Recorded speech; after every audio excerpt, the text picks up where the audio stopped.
Hi everyone, my name is Emma and this is for my drugs and behavior class. I did an outline for chapter 3, drug policy, and I chose pages 60 to 66.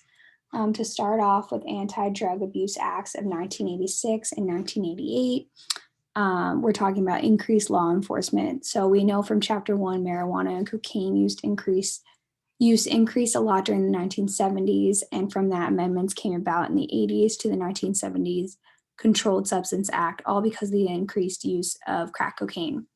The 1986 law stiffened penalties for selling drugs and reinforced mandatory minimum sentencing without any parole. The formed an amount of drugs in possession that could trigger higher penalties, like 500-gram cutoff for cocaine and a 5-gram cutoff of crack cocaine led to a 5-year prison term. There were longer sentences, no parole, and mandatory minimum time added to the growth in the prison population in the past 20 years. In 1988, additional amendments were designed to provide even more teeth for federal prosecutions. This led to more restrictions on aircraft registrations, restrictions for required banks to report all transactions over $10,000, restricted firearm sales, restricted chemical use for drug manufacturing, death penalty for any drug-related murders. And one noteworthy change in the 1988 law was a toughening of approaches toward drug users aimed at reducing the demand for drugs, as opposed to efforts to control the drug supply. Going off of that, there was scheduling. A 1984 law allowed the Justice Department to trump the Secretary of Health by immediately placing a drug on Schedule 1, pending later review. So the 1984 law allowed the Justice Department to override the Secretary of Health by immediately placing this drug on Schedule 1 for later review, such as ecstasy. The DEA had a major voice in determining the drug level drug schedule level. Going from there, sentencing.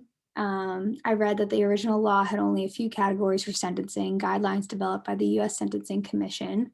They created a point system that was very, very complex.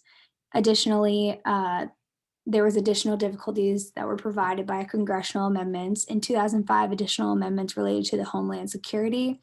There was importation of methamphetamines and precursor. In 2006, internet sales of date rape drugs increased. And before the Anti-Drug Abuse Acts, there was a civil fine up to $10,000, forfeiture of any car, boat, or plane holding substances, loss of all federal benefits like student loans, grants up to 1 year after first offense and up to 5 years after second offense.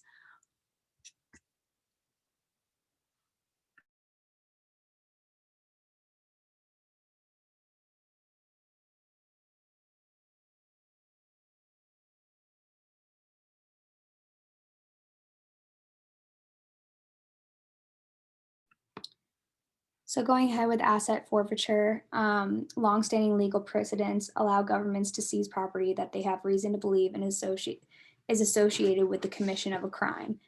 The burden falls on any previous owner of assets to hire an attorney and to go to court to have property returned. In the 1980s, the federal government began to use this power aggressively against suspected drug dealers, targeting large sums of cash, airplanes, boats, automobiles, houses, and farms. A 1984 law allowed the federal government to share up to 80% of the proceeds with state and local law enforcement agencies, which encouraged local police to cooperate with the federal government in investigating suspected drug deals.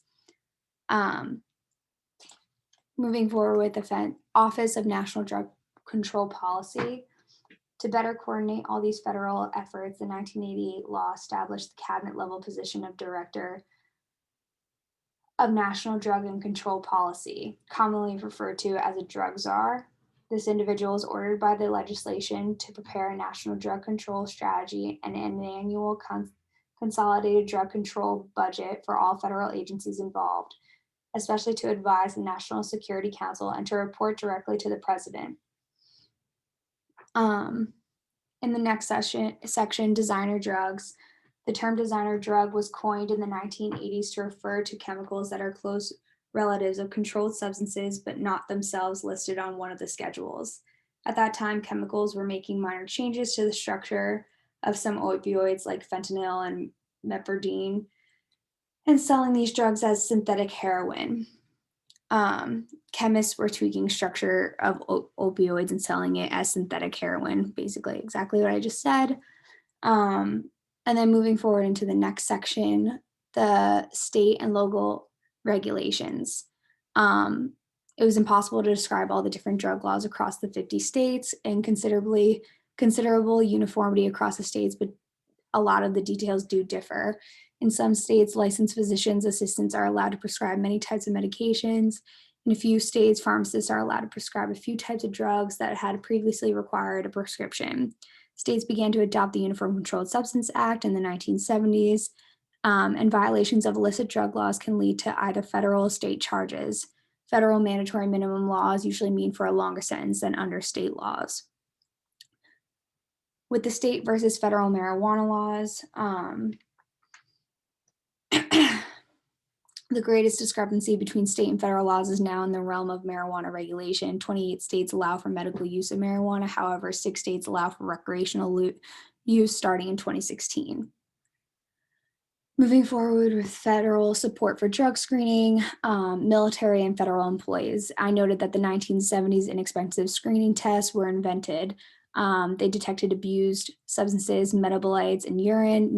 The Navy to armed forces were first to use urine screening on a much larger scale. Then they moved to test high risk / high profile positions like oil field workers, pro athletes, air traffic controllers, etc. And in 1986, President Reagan administered a random urine testing for all federal employees in so-called sensitive jobs. With transportation workers in 1987, the collision of the Amtrak passenger train led to a major drug discovery. And in 1982, they expanded testing to interstate truck drivers. In 1987, the collision between the Amtrak passenger train and a Conrail freight train near Baltimore, Maryland, resulted in the death of 16 people. The wreck was quickly blamed on drug use because the Conrail engineer and brakeman had shared a marijuana joint shortly before the tragedy. And then a warning indicator on the Conrail train was malfunctioning, and the backup alarm had been silenced because it was too irritating. The marijuana use could be viewed as a symptom of a general goofing off attitude by the Conrail crew. Nevertheless, politicians and the news media saw this tragedy as a clear indication of the need for random drug testing. Moving forward with private employees, private corporations, which may require drug testing before hiring a new employee, or may periodically test employees, have 2 main reasons for adopting drug tests. But the bottom line in both cases is obviously the money. I noted that first, companies think drug-free employees will be as absent less and perform better. And the second reason is spending the money on drug testing can protect a company from suits of negligence if a worker under the influence harms someone on the job.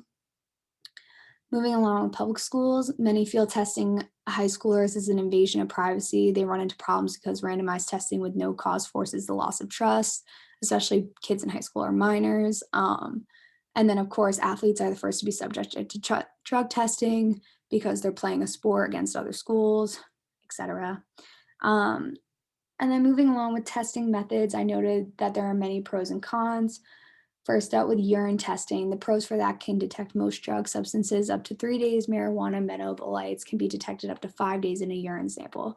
However, the cons are there's cheating on the drug test, switching your urine with someone else, diluting it in water, or taking supplements. Another way to test is hair testing, and I found no cons with that when I was reading, but the pros can detect drug use up to 90 days, and it's less invasive. And then third, there's testing the saliva. The pros can be less invasive and easy to collect. However, the cons are detecting recent drug use up to 1 day, so you have to kind of do it immediately. And of course, there's always a big concern about accuracy.